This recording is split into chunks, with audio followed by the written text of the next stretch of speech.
Okay, and we are live. Welcome back, everybody, to Beyond the ToolBelt, episode 306. I'm your host, Cobb, and thank you for joining us on this Wednesday edition.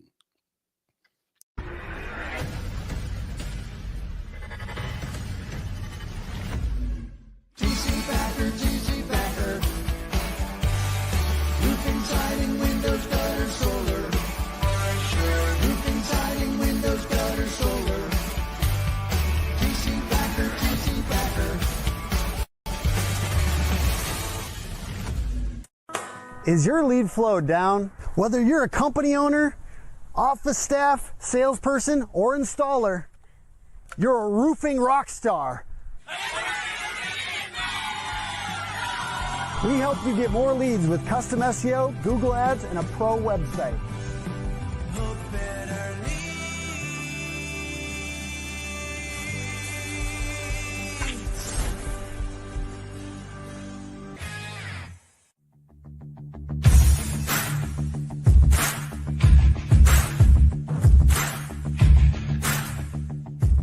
Welcome to Behind the ToolBelt, where the stories are bold, the conversations are real, and the insights come to you live, raw, and uncut.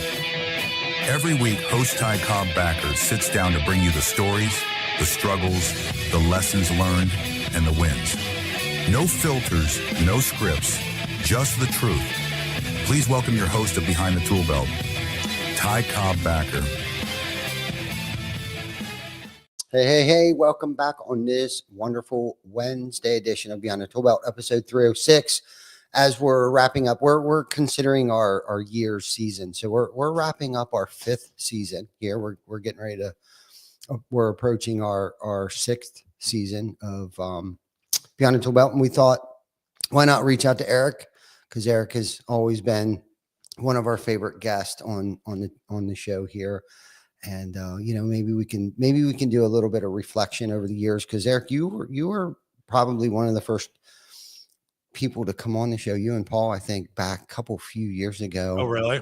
Yeah. You know what's funny is that you're going into season 6 at episode fucking 800, and I'm on season 7 of my show, and I'm at like episode 170. We move slow. We move. Yeah, you move really fast. Like, you kick ass and fucking you get them in, like you get them going. Like, I'm letting them breathe now a little bit. Yeah. There's nothing wrong with that. And the more we do this too, the more we realize about so many different things. There's so many different things that are going on, and updates that you got to juggle, whether it's with StreamYard or Facebook or whatever. And we've learned so much. And I've been doing a lot of these by myself on just my thoughts. I'll have a thought in the middle of the night. I'll jot things down, and then it'll be today's episode of Behind the ToolBelt. And we've been getting a lot of traction that way too. And believe it or not, I didn't think I'd be able to run my mouth by myself for an hour. And if you would have asked me, I would have told you could. Really? Okay. Yeah. Fuck yeah. I don't know where that limiting belief came from, but yeah. But my because I'm an introvert, so I of course I negative talk to myself all the time. But not here, you're not. Yeah. I'm the same way, right? Like, I'm an introvert by nature, but you put me on here and it's like, let's fucking go, right? Yeah, like, so sure. no, it changes like a flip switch. Yeah. A switch flips. I think when we have to, when we have to suit up and show up, we're there. We're okay. Let's do this. We know we got to do this, and we're entertainers. We're people pleasers. We're educators. Leaders. And when things get tough, the tough get going kind of concept. I think where it's like, I don't have to do a podcast every week, but I think I do it because it is still very uncomfortable for me. And it's like we were gonna not do one time. We were driving back from Greenville, South Carolina, and I was torturing myself going back and forth. Like, I'm going to do it. I'm not going to do it. I'm going to do it. I'm not going to do it. I'm going to do it. I'm not going to do it. And it was like almost like the situation where I wasn't going to go to Cayman with you. And I felt like there's no way we're not going to not do this, because then, not that I would be quitting. And we've been on such a run here for almost 6 years weekly. There has not been a week that we missed. And, I was trying to examine, I was making an excuse. I was like, well, it's just an ego and pride thing that you got to do this every week, and like, I was just going back and forth, but it's more like there are actual people that like follow this every week. Like they're waiting. So this has become way more than how I feel today. If I want, Isn't that weird yeah, to yeah, think of? yeah, right, yeah, totally. A lot of people call me and say the same thing. They're like, "We do. When's the next episode coming out?" I'm like, "Who fucking like you can't give a shit? Like, why do you care?" Seriously, Yeah. and I was getting text messages because you're late. You know, where you at? What's going on? It's like, dude, we're doing it, and we were driving. We did it live while I was driving. Vic hooked up a what the hell is that cam called? The GoPro cam on the dash there, and there I'm dribbling my lip once again. I pulled through, you know, to be able to run my mouth for a good 40 minutes as I'm driving. And I'll be honest with you, it was a good one. We got a lot of people were like, yeah, I can really relate to that, because all I simply did was talk about like how the ebbs and flows of my week. Like, you know, it started out great and it went to shit, and what I did to kind of turn it around, what I learned from it. And here we are, we're heading back home, and people can relate to that. To that authenticity of, you know, it's not scripted. It's where I'm just at. And a lot of my team watches it just to see where I'm at. Where's Ty's head at this week? You know, because what is he going to get us into, or what is he going to get us involved in? And it's actually become like a tool, you know, for our team to watch too, because we talk a lot about, you know, leadership, and I'll talk a lot about like what I'm reading, who I'm studying today and this week, or what I discovered about myself and what I've done to change some things, and old habits that I've tried to break and filter in, you know, good habits and things like that. And so people are getting something out of it. So speaking on that, Yeah. you know, just talking about like the weird episodes or posts or whatever that like get traction. Mm-hmm. I don't know if you saw that post that I made when I was in the airport. Mm-hmm. Mm-hmm. Did you, like, when I was fucking like, I lost my shit on the fucking, like, I didn't actually lose my shit on them, but like I about did, whatever, right? It was a long post, but I just pulled it up because I've never gotten this many views on a post in my life, right? Mm-hmm. And I remember, like, I don't know, 3 days later, I looked at it, it was at like 11,000 Wow. views, right? And I was like, God damn, right? And I had a few people that were like cunty in it, like they were kind of shitty. And I'm like, I made this whole thing that said like I was an asshole, and like I realized it, and like I need to adjust and I need to work on myself, and like we all need to do that, right? Like that was the premise of the post, right? And of course, there's still people that are like, "You're a piece of shit." And I'm like, "Oh my God, you're a fucking piece of shit. I hope you die." You know, that's your first reaction, right? Like I want to fucking choke those people. But so literally 2 days ago, I looked at it again, and it was at 35,000. Oh my God. Right. And so I'm like, geez, like what the fuck? I just opened it up because you were talking about it. I know you can't see it. 86,000. Wow. And that's on Facebook. Yeah. Wow. Isn't that crazy? I've never had anything go like that. But to your point, the reason that I say it is because like it was all about screwing up, right? It was all about like making a mistake, identifying the mistake, trying to fix a mistake, right? But of course, according to people, I didn't fix it well enough because I didn't march my happy ass back up to the Amex Club and fucking say I'm sorry to the bitch that fucking wouldn't let me in 3 hours before my flight. But anyway, like, but it's just interesting that like those are the things that people will connect with and relate to, right? Because people don't connect on your wins, right? They don't care about like, look how much money I made, or look, you know what I mean? Look at what I did, or how awesome I am. They connect on shit of like, oh, he fucks up too. Yeah, for sure. Did your screen just go yellow? I don't know. Okay, it's just me. Maybe. All right. I was looking at you. It could have. Oh no, my whole screen just went yellow. But anyway, go ahead. So yeah, anyway, I just thought that was crazy. 86,000. Fuck. A few episodes ago, we were talking about like social reputation and personal brand. And I think getting out there and being vulnerable, like the Fearless 44 is a good come out of my shell opportunity for people to get to really see. And especially when I brought Jana up, because Jana is the most authentic person that I know. I mean, she'll get on. She has no idea what the hell she's going to talk about. She doesn't think about it. She usually has one of her grandbabies with her, and they are the ones talking. about like, oh yeah, we went to the zoo today. And, you know, and people like love it. Like they hate it when it's over. And like they reach out to her and ask her, like, when are you guys going to do another Fearless 44? It's like that real TV. I don't know what it is, but like that is more important than us as business owners or even salespeople within an organization to put themselves out there as genuinely as they possibly can, showing their family, like your Sundays that you have with Tegan, right? Like that's what people want to see. Those are probably some of your most engaged posts that you have. Not anymore. Not anymore. Not anymore. They used to be, Okay. but not anymore. I get the same engagement on almost every single one of those now because it's the same people that see. It seems like it's the same people that see them that enjoy it. That's it's not viewer bad. fatigue. No, it's viewer fatigue. So now you need to come up. Yes. Like if you're trying to promote your personal self, or not even, like I hate to even put it that way, like you're trying to I know promote, what you mean though. Yeah. you got to come up with something different, Yep. you know, and because what happens is it's no different than a billboard. Our billboards, we switched the color of our billboards because you just don't even, you drive by, you don't even see it anymore. It's called a pattern interrupt. Yep. You know, so sometimes you got to switch up whatever it is that you've been doing for a while, but it's that real life, authentic stuff. You with your family talking about, you know, I didn't have a win today. I behaved very poorly.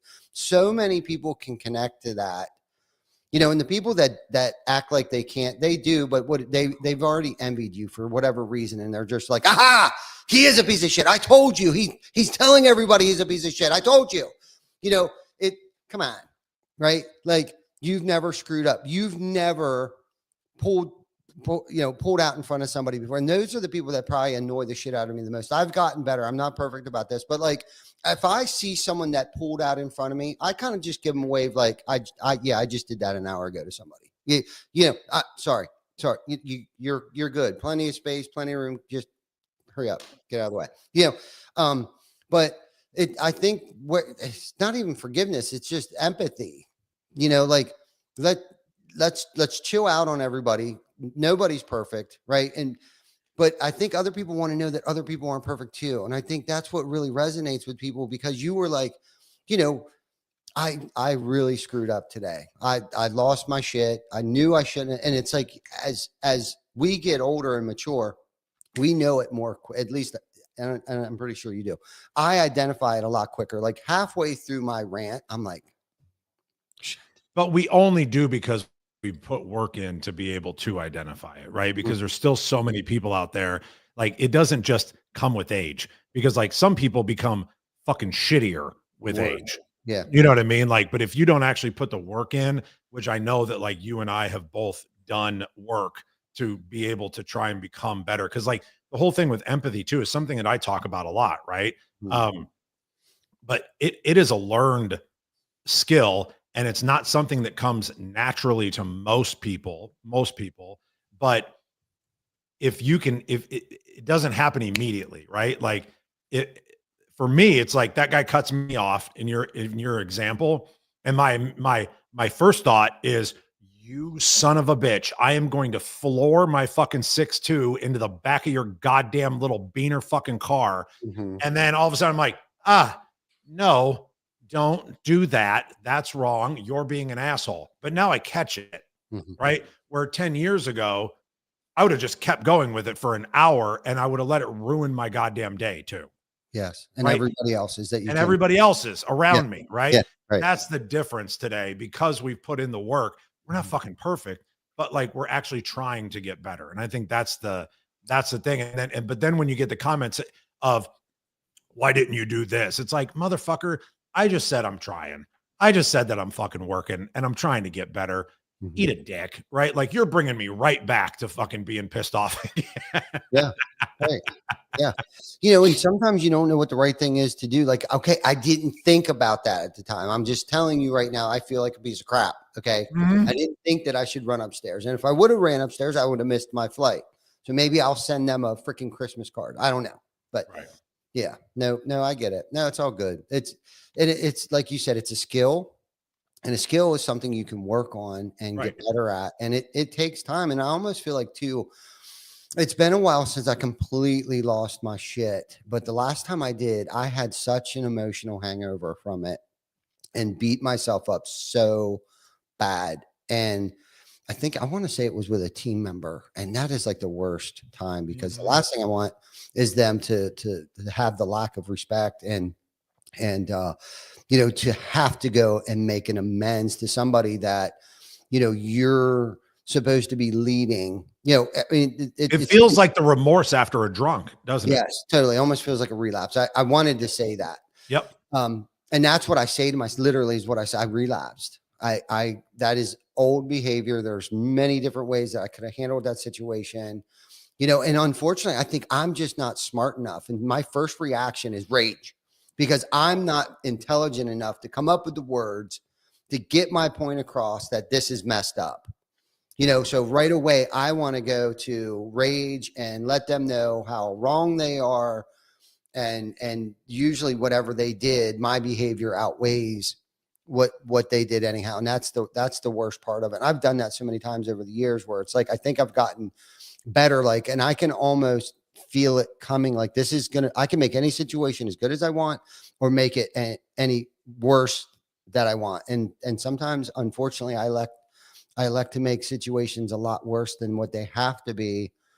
And it just creates a lot of pain for myself, most importantly. Not that, you know, that the other people that are involved aren't important, but, you know, I'm really about mental health and physical health. And when I get that way, it really messes up my mental. And there's so many other important things that I need to be focused on, not licking my wounds and making amends to other people when there's so many other positive things going on in my life. But yet there was something that usually I elected that I was avoiding to take care of that was eating at me to begin with. And then usually I will take it out. There will be something that happens that I end up taking my external emotions from something that had nothing to do with that situation. I'll usually take it out on somebody else.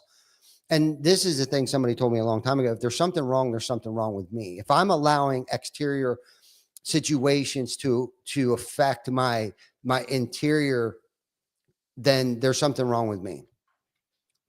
It's always us. Yeah. Mm-hmm. It's always us. We always got to figure that out. By the way, I was just looking right here to my left, right, whatever the fuck that is. How excited are you for that? What is that back there? What is that? Oh, that is exhale. I'm super excited about that. How excited are you for that? I'm fucking stoked. Like, this is going to be better than the first two. No, I'm each year I get more and more excited about it. I truly do. Cause I know what to expect when it comes to scuba diving. Outside of that, I really don't know what to expect because I never know what you have in mind. But every year you've done it so far, I've gotten more and more out of it. And I'm actually applying a lot of the stuff that I learned on the last trip with you guys. We're actually trying to come up with, I'm calling it a 30-day reset challenge. And there's breathing involved in it.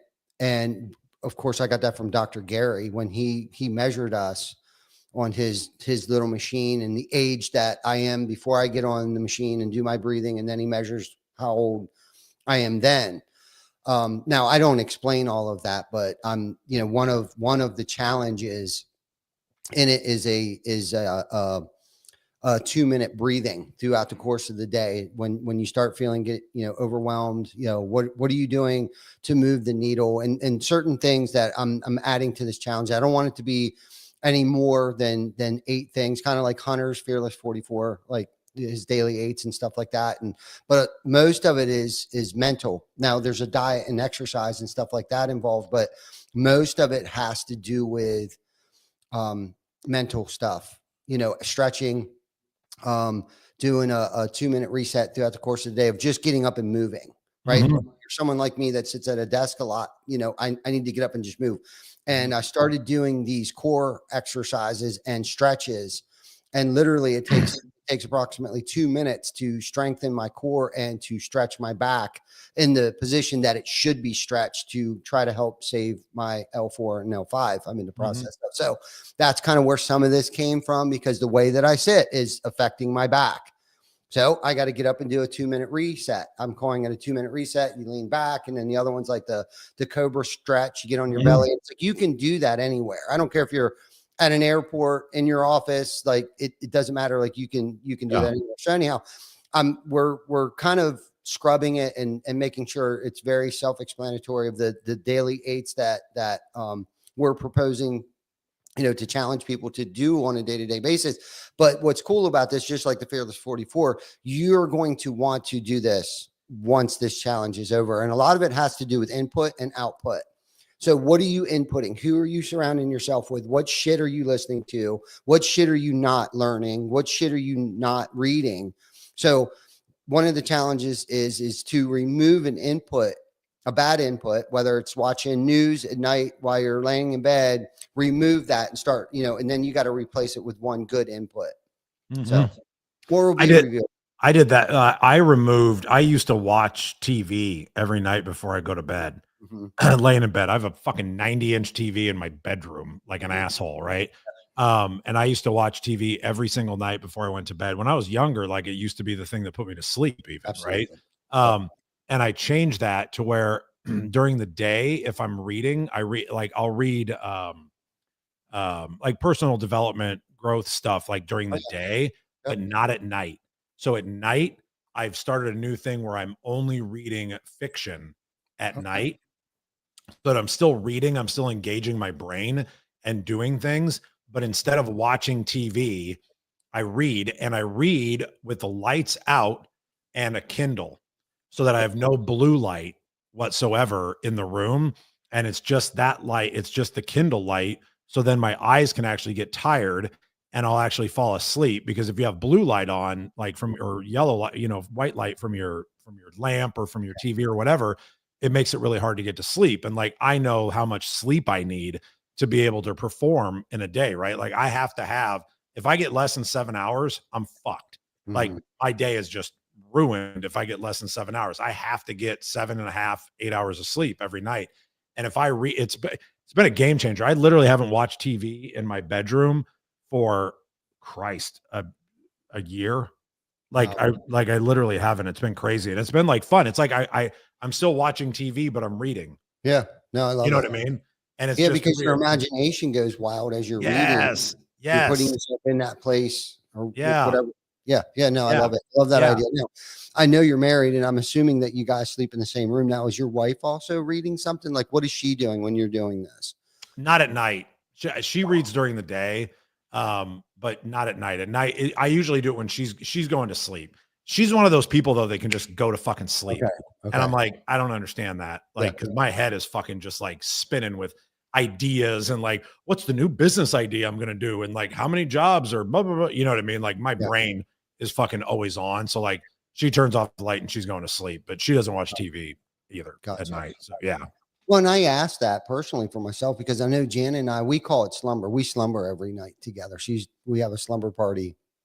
And, and I'm just, and we've talked about like, are we going to read? How are we going to like, cause there could be 12, 14, 16 hours in the day that I don't see her or talk to her. Just it depends on where I'm at, what I'm doing. Yeah. I'm across the country or shit. Even here in York, I'm literally 6 minutes from my house right now.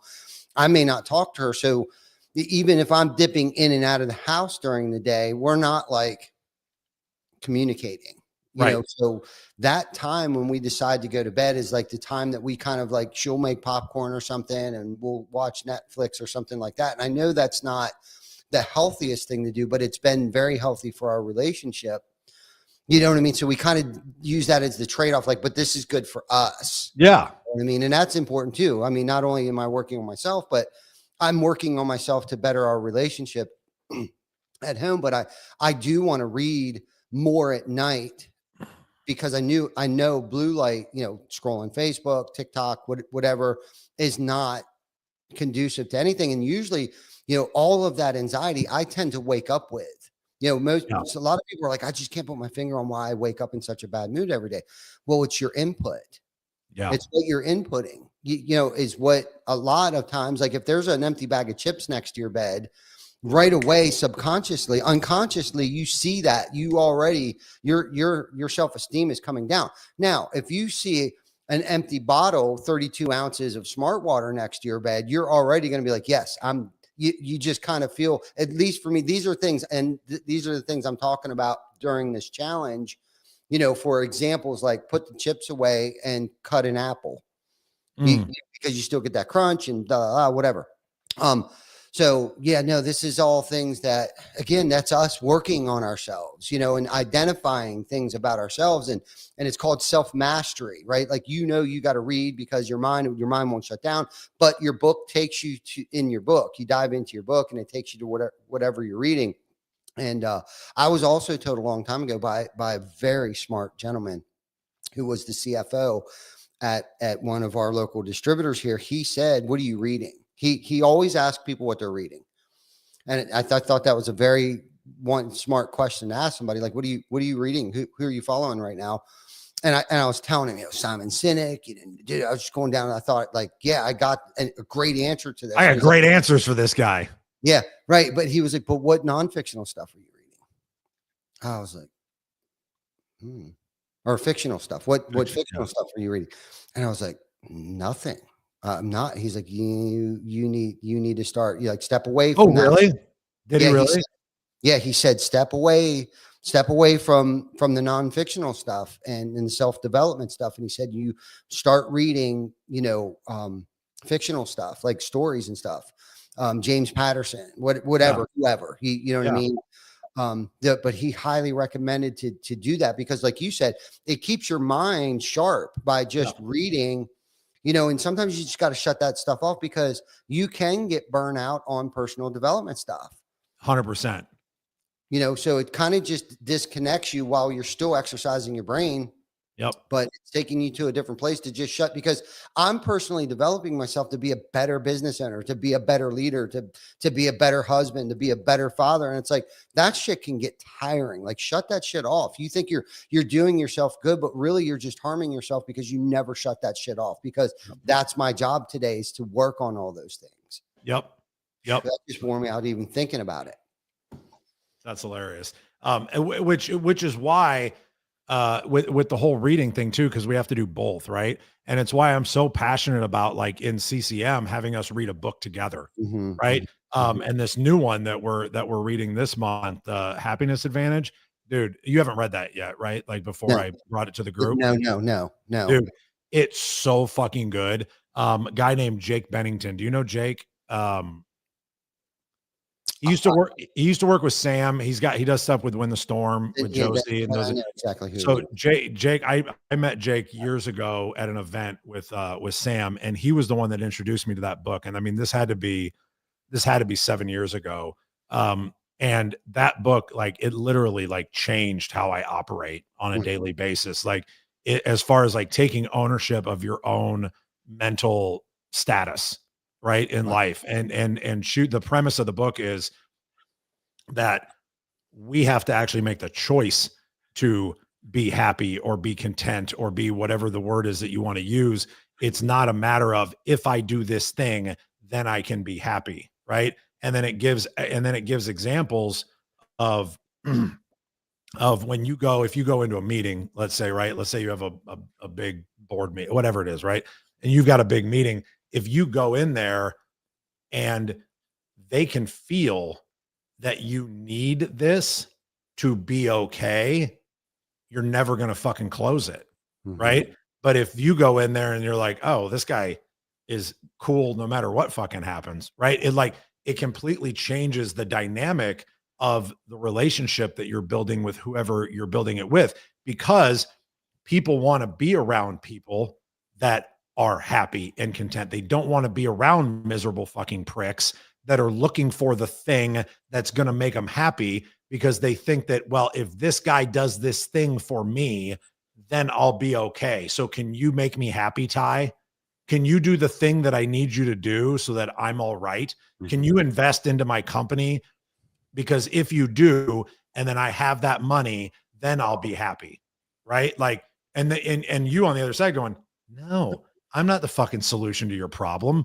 Like, figure out your fucking own solution first. And then I want to be partners with somebody that's already got their shit figured out and they're already okay. Yeah. Right. So Yeah. anyway, it's I'm really, really excited about Sure. reading that book together with you and the guys in the group. That's going to Yeah, be I love fun. that. I love that. You know, I definitely, do you want to talk about CCM a little bit? Let's talk about that. Let's talk about what, It's not why I brought it up, I but know that, but it's very interesting, and it's been life-changing for me. So it's special. So let's talk about what it is, and then why you started it, why you thought you wanted to start it. yeah. So somebody asked me that the other day, and it's interesting because, I started, doing some keynotes and speaking and whatever, and I'd get done and people come off the stage and be like, "Hey, how do we work together?" And I'm like, I don't know what the fuck you're talking about. Like, I own a roofing company. I'm like, if you want to come fucking sell roofs for me, we can work together. I'm like, I don't know what the fuck you mean. They're like, no, like, how do we work together? Like, can you consult or can you this or you that? And I'm like, I don't have a business that does that. I'm like, I don't know what to tell you. But I had enough people that came and asked me. And I was like, I need to figure something out. And when we were in another group together, we used to have these accountability calls, and the premise and the idea behind it was fantastic. But the problem is that nobody fucking ran them. So there was no leadership inside of the group to be able to make sure that we were moving on the same path and the same trajectory of getting the accountability that we needed and doing the things together that we needed to do to be able to get better. And so I ended up like doing that. And I'm like, dude, I got a fucking business to run too. And I got people that rely on me. Like, if I'm going to input this much time and this much effort into this, like, not to sound like an asshole, but like, I got to be compensated at some fucking point for my time. Right. Yeah. And I was like, why don't I just make a group, like a nice intimate group of high level dudes that want to have that accountability and want to do things together that helps them grow. And so that was where CCM culture movement came from. Because my original keynote was about how to create a cult-like following inside of your company. Right. And so it was like culture thing. I was like, well, I guess I'll just call it cult culture movement. And I've thought about changing the name over the last couple of years, but it's like CCM has this ring to it, right? That I kind of like, and I just kind of want to keep it there. But the group that we've made, and this is one of the first times that I've even really talked about it, right? Like, I don't run fucking ads, and I don't, you know what I mean? Like, I'm not going out there and trying to make this giant business out of it. Right. And it's turned into opportunities for me to consult with other companies and to help people, business owners that are trying to come up and grow, to like help them implement different systems and processes inside of their company. Cause I really do, like, I love fucking doing that. Right.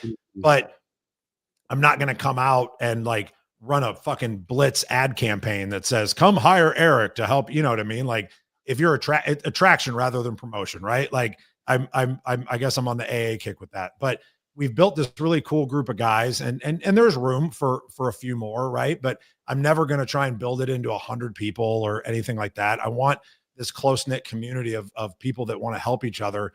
And, recently we started really getting into the nitty gritty of accountability and finding out what it is right now that you're fucking working on, which you missed the fucking call yesterday, but we're getting down to the nitty gritty of like, hey, what is it right now that you're working on that you need everybody in this group to hold your fucking balls to the fire and check in with you every week and be like, hey, asshole, are you doing this? Right. Mm-hmm. And it was interesting because an example of that was I had brought it up, not this call that you weren't on, but the call before that, where we started making those lists together. Right.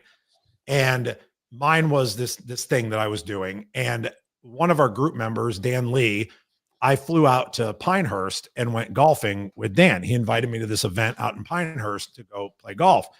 And we were sitting there eating lunch, looking at the 18th green of Pinehurst number 2. And he looked at me and he goes, hey, how's that thing going?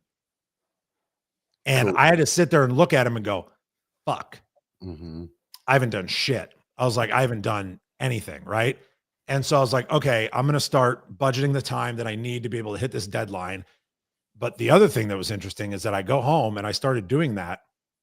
And then all of a sudden, this other thing that I decided that I really wanted to do came onto my plate.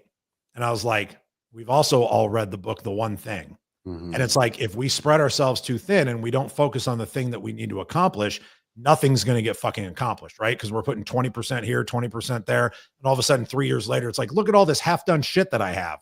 And so I was like, no, this is the thing. And so on the call on Tuesday, I came to the group and I said, hey, look, Dan called me out. I acknowledged I did not work on this thing that I said I was going to. However, I'm a grown up. I can change my mind. And I am now changing what it is that I'm doing, that I'm putting my mind to right now. And now this is the new thing. Now everybody in this group can hold me accountable. Because again, selfishly, like this group is just as much for me as it is for everybody else, right? Because like everybody in there is holding me accountable to shit that I have to do as well, right? I just bring stuff and bring content and make sure that the conversation goes the way that it needs to go. But we've been doing this now for what? Because you started right away with us. At least over a year, maybe 2 years ago. Yeah, I think 2. I think it's been 2 years, right? Like we've been doing this for 2 years. And I bet anybody watching this is like, I don't know what the fuck Eric's talking about, right? Like, because I haven't went public with it very much, and I probably should, but I just haven't. But I love our group. I'm super passionate about it, and I'm just super glad that you're a part of it. Oh no, why can't I hear you?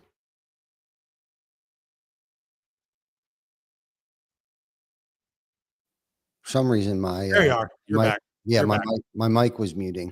I noticed that the other day too. I was on a Google Meet. For some reason, my mic kept muting. I don't know. Weird.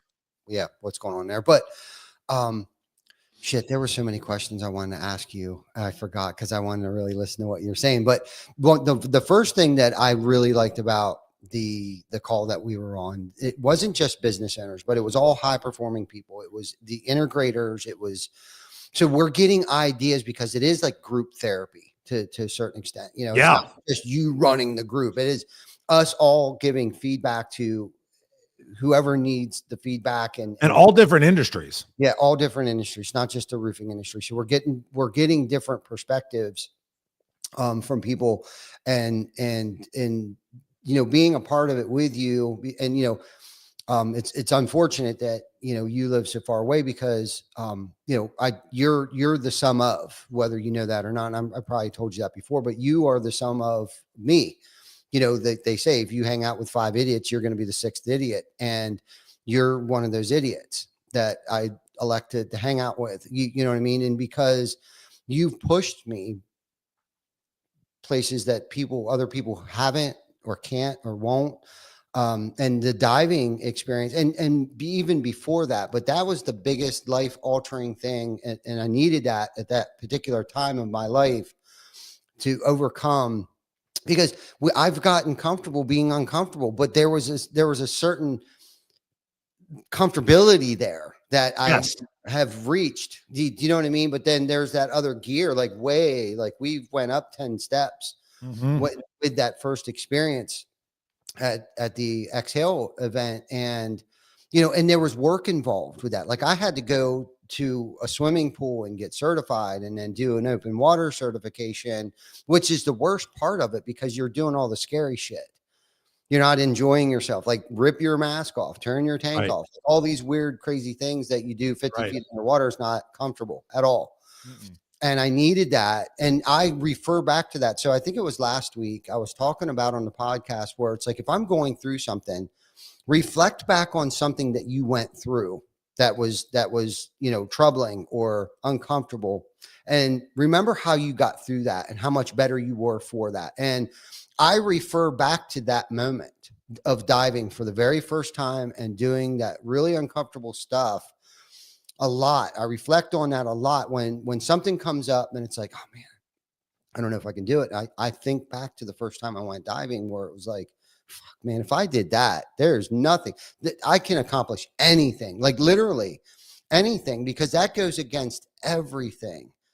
Going underwater, not holding your breath, breathing through your mouth, like everything. And the real parallel to that, though, for those of you, for the people that weren't there to watch you and to witness it, is not only the fact that you did it, right? But remember, the first dive that you did, you were a fucking kicking panicky Pete, right? I mean, you were fucking all over the goddamn place, right?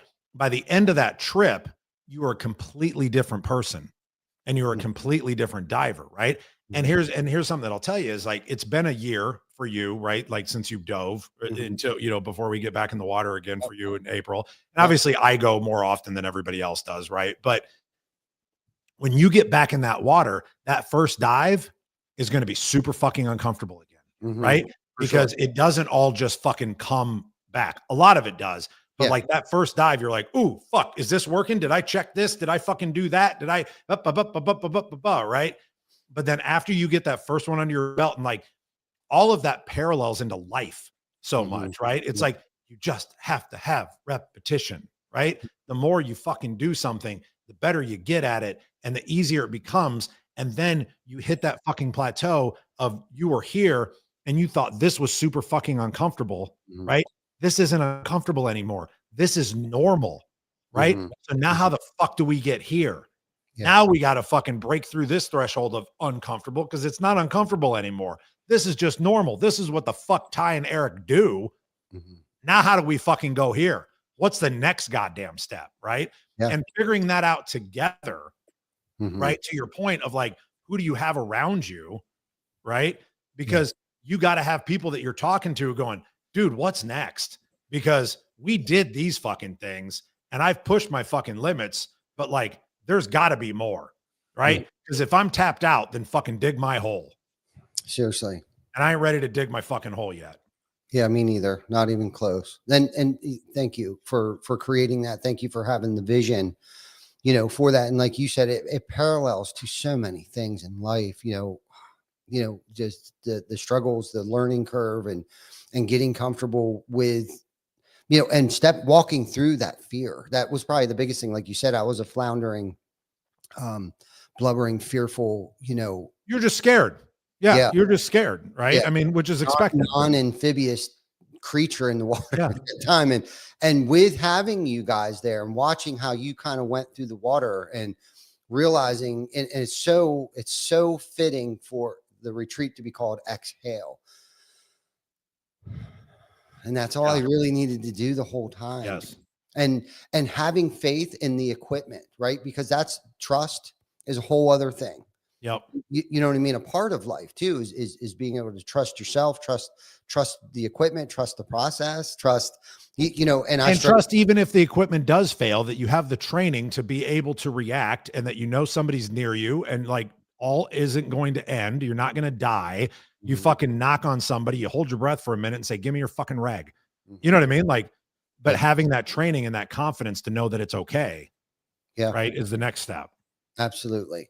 So it's so, I don't even know the word, metaphorically, the whole experience is just, unless you've experienced it, you can't, it's really hard to explain. And the whole yoga, we did yoga last year. It was amazing. It was amazing. And I realized how stiff my hips were, and how important it is not to have stiff hips, especially with my new golfing adventure that I'm on here lately. It's all about keeping the hips loose, and at least that helps in lower back pain and shit like that. Going into the stretch thing that I was talking about, the 2-minute reset earlier, but like I've learned those things from you and being on these trips and surrounding myself around like people like you.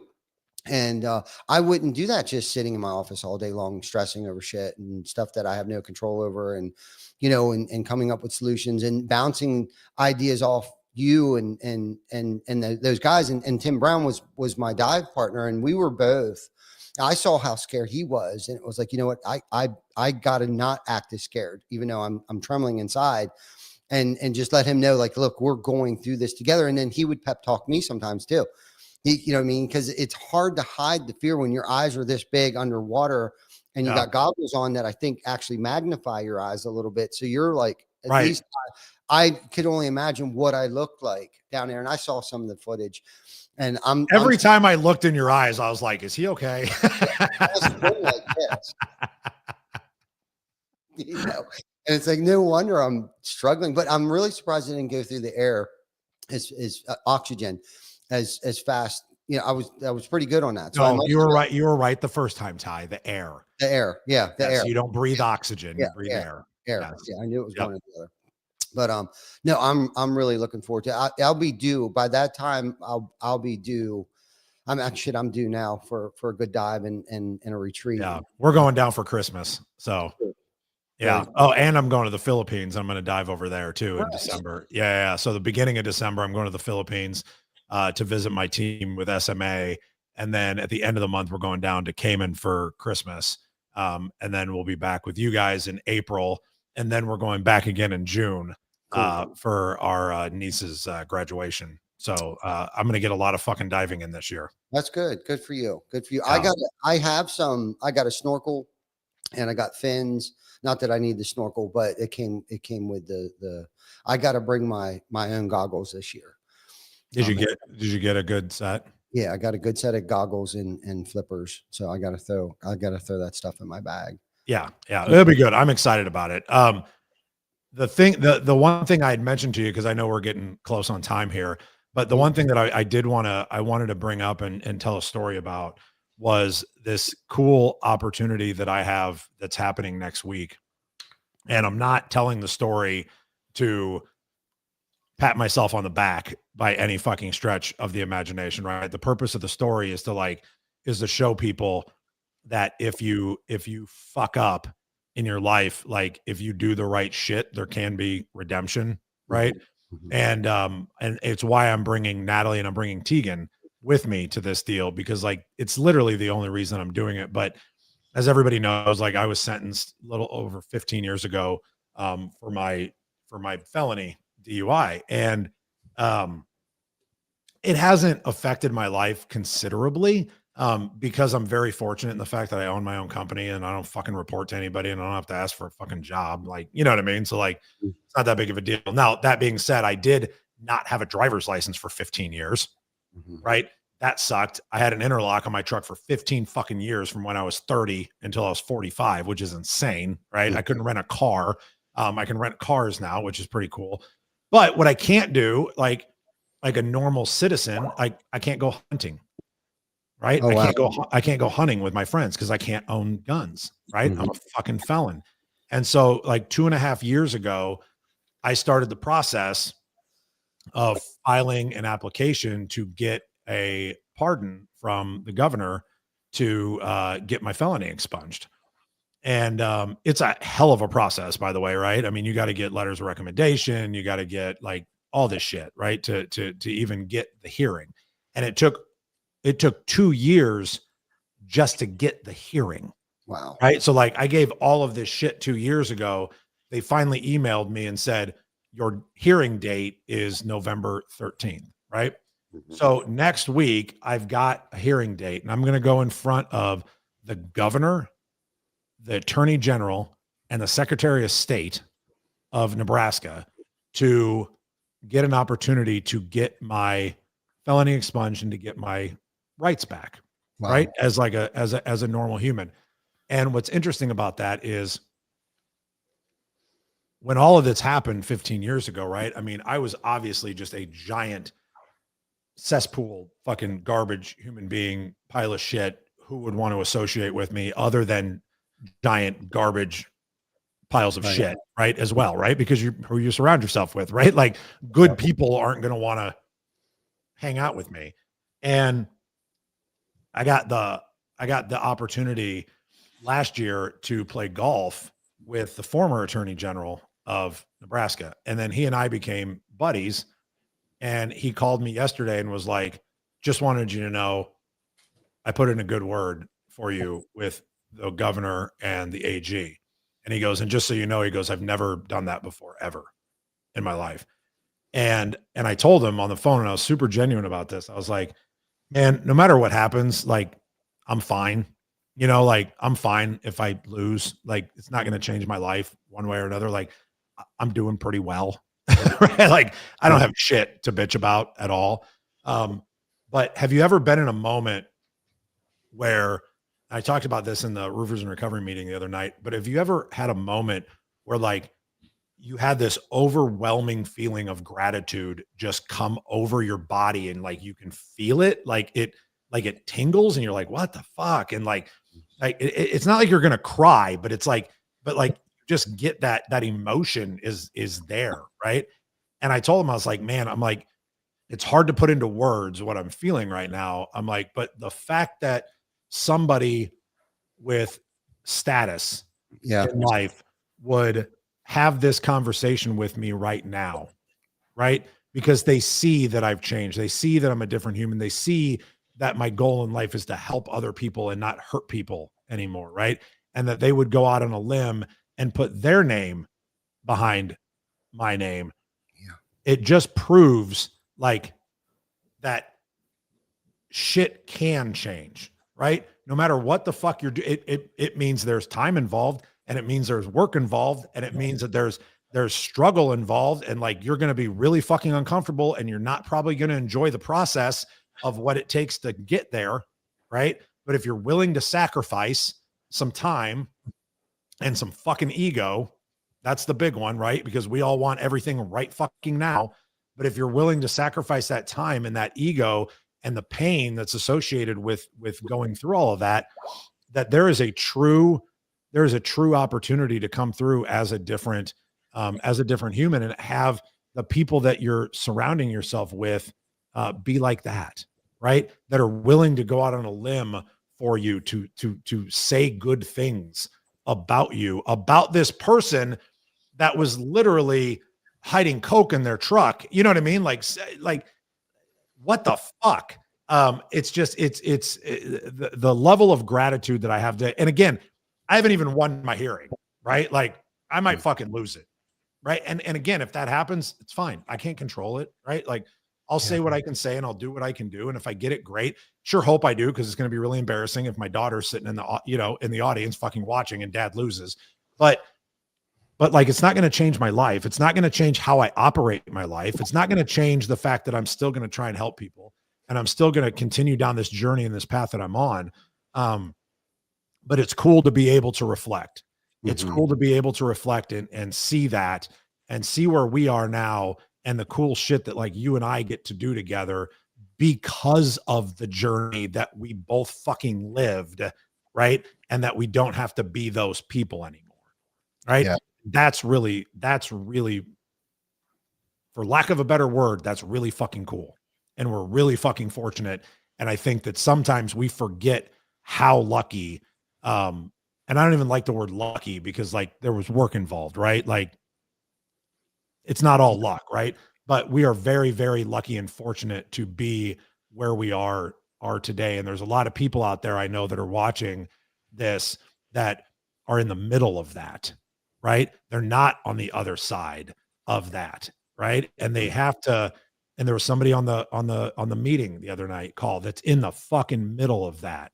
And it's like, man, you have to sacrifice right now so that you can have the shit that you want to have. And you have to have the hope and the belief that if you do the things that you have to do, that you need to do, and you're okay with eating a little bit of shit for a while, that all of those things can go away and all of the good things can come. Right. And I don't know, it's just, and maybe it's just getting older and I'm turning into a pussy, but I love that. And I wanted to be able to share that with you, because because of the path that we both have lived. Yeah, no, that's an amazing story. And, sometimes quickly, sometimes slowly, but you know the rest of it.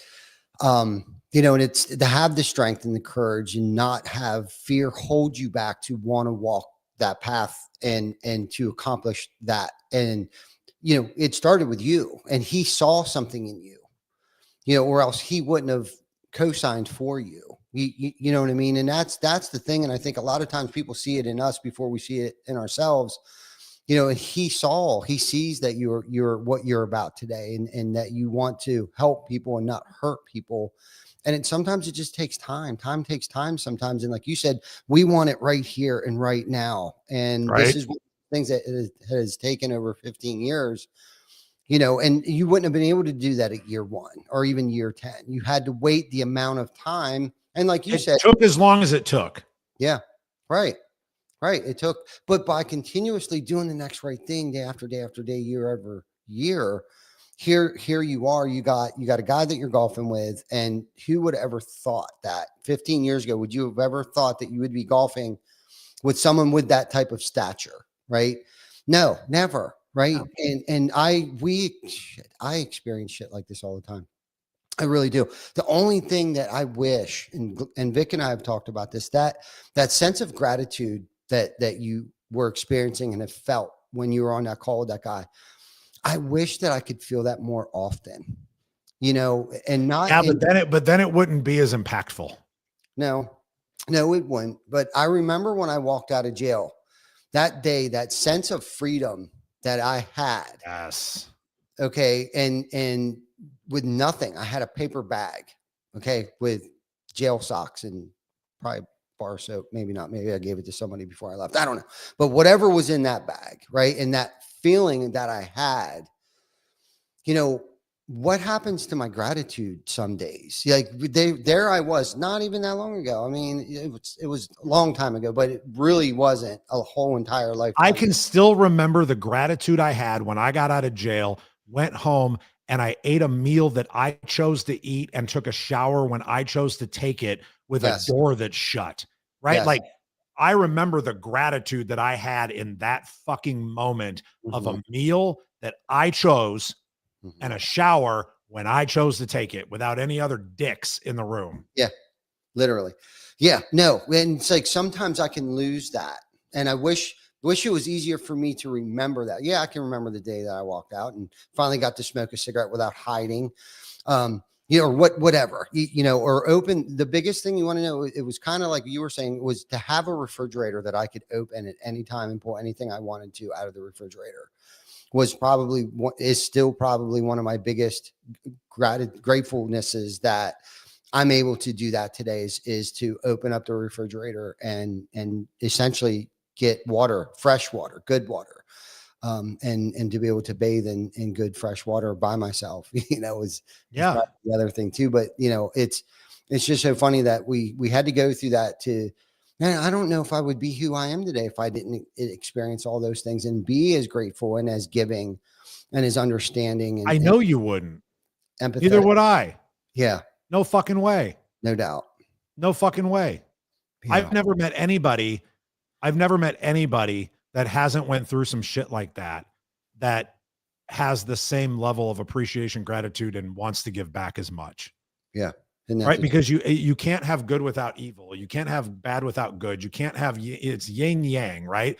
And if you don't know what shit is, you can't know what amazing is. Right. Like it doesn't make sense. Right. Like if you've only been on this side of it, then how do you know how good it is?